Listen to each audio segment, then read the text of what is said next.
Well, welcome to the current video installment of whatever it is that we're doing. Um, I thought today I would talk about my dear friend Jimmy Wyble, who recently left. And not only did he leave me, but he left us all with some really wonderful material. So I thought I would, and this material is basically what you would call counterpoint, but he called it the art of two-line improvising. And he left it in the form of some etudes. And the improvising comes in because I never know where I'm going to make a mistake. So that's where the improvisation comes in. But there's so many beautiful devices in each measure of this first etude that I'm going to attempt to play. Starts with that little piece of information is just, you can either play the chord or this two-line invention of his.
So anyway, there were a few mistakes in there, but basically this thing started off as just in one key, and I put it in 3 different keys because I wanted to practice these different devices that were in here. Instead of playing this little sound, which would be a normal 2/5,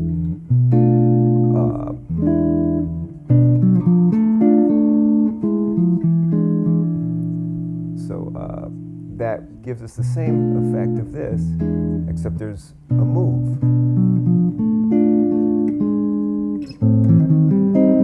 And I use that device to get me into the different keys. So anyway, thank you, Jimmy, for that.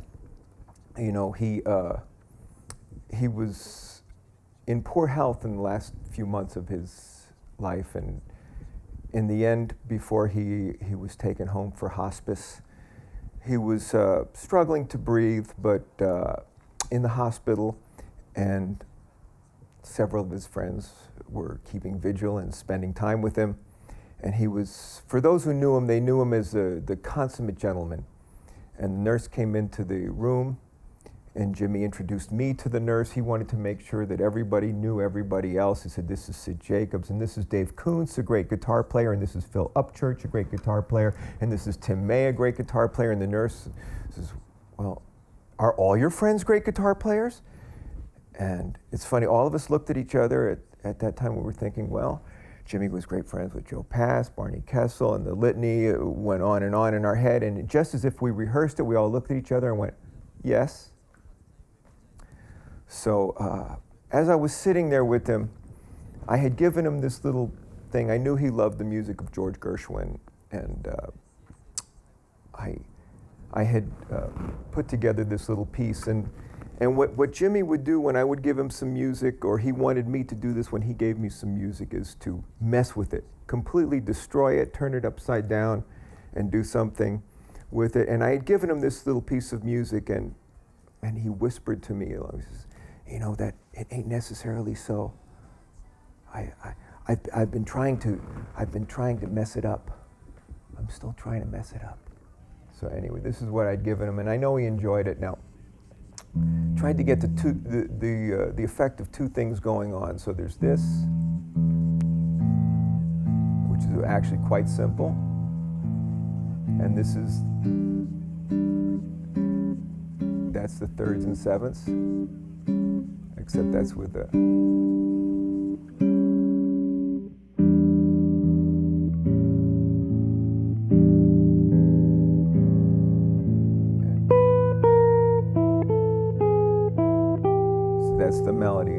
pieces together.